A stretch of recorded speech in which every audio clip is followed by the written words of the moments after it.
Vous venez dans un ministère, il y a un ministre, vous êtes des inspecteurs des finances, vous débarquez dans un ministère qui est géré. La première des choses à faire, c'est se présenter chez le ministre, lui présenter ne serait-ce que l'ordre de mission qui vous envoie dans ce ministère. Que je sois ne serait-ce qu'informé que les inspecteurs des finances sont là, ils veulent faire le... On va filmer, monsieur, on va filmer. Suivez-moi. On va filmer. On vous donne l'ordre de mission, vous venez vous présenter au ministre avant le travail. Est-ce que vous l'avez fait? Comment vous pouvez vous comporter plus qu'un parquet? L'inspection des finances n'est pas au-dessus de la loi. Quand vous venez, j'apprends que vous venez chez le comptable, vous l'avez ravi 1000 $. Les inspecteurs des finances arrivent pour ravir un comptable 1000 $. Vous allez avec ça où? Vous lui ravissez tous ses effets personnels. Vous êtes tombé aussi en infraction et ça c'est du banditisme. Ça, moi je ne peux pas accepter.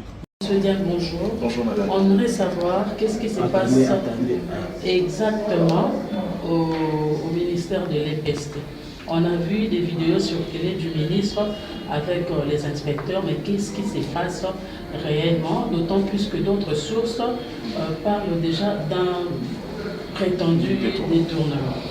Je crois que ce qui convient à dire sur ce qu'on a vécu la journée d'hier, on parlerait d'un coup à la limite politique parce que je ne vois aucun intérêt dans ça.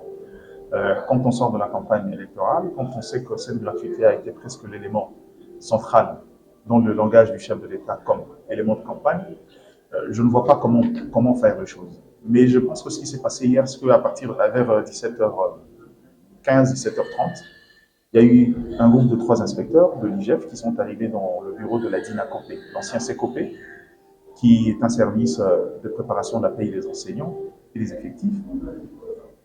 À leur arrivée, le comptable n'était pas là. Ils ont rappelé le comptable qui est arrivé. Après, ils se sont permis, pour des raisons qu'on ignorait, arguant justement cet argument du détournement, ils ont ravi de l'argent au comptable, ce qui est inconcevable. Un inspecteur qui arrive en retard ne peut pas se permettre de prendre l'argent entre les mains des gens, 1300 $, qu'est-ce qu'ils vont en faire, inspecteurs qu'ils sont?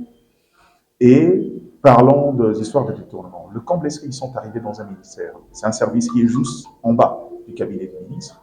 L'ordre de mission, quand vous arrivez, il faut se faire signaler par l'autorité. Ils ne l'ont pas fait. Ils sont arrivés quand on a fait savoir par le directeur chef de service de cette direction que le ministre était là, il faut voir le ministre, et ils ont répondu avec arrogance qu'ils dépendent de la présidence.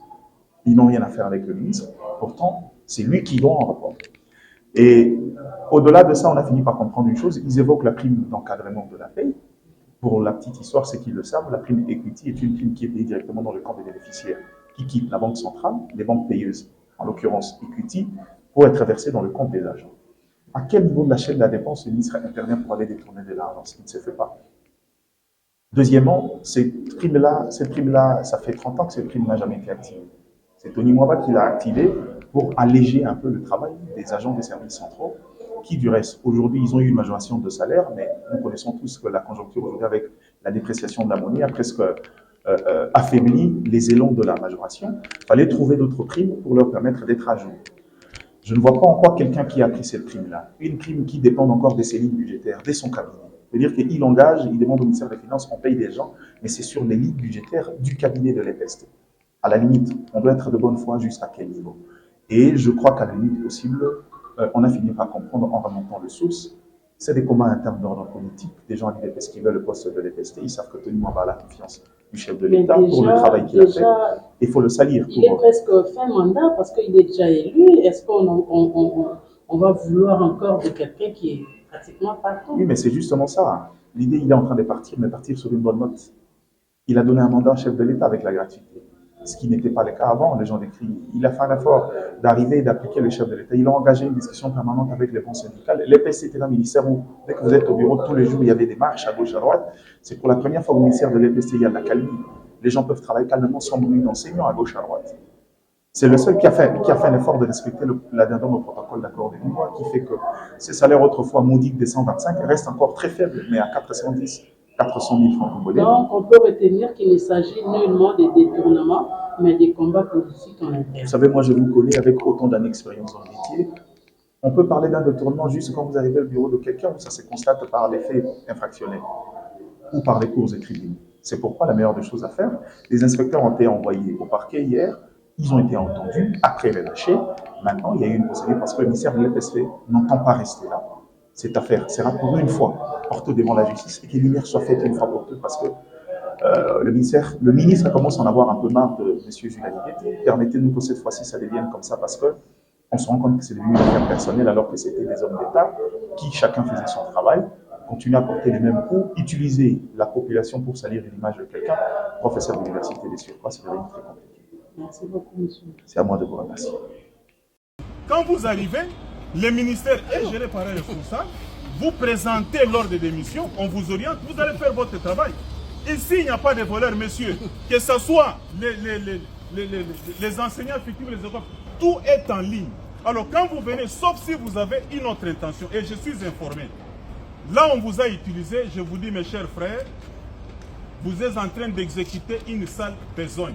Mais ce que je n'ai pas apprécié, c'est ça. En tant que ministre, je suis au bureau, vous débarquez, vous commencez à saisir des choses, vous ravissez. Quel est le mandat du parquet qui vous permet de ravir à quelqu'un 1000 $?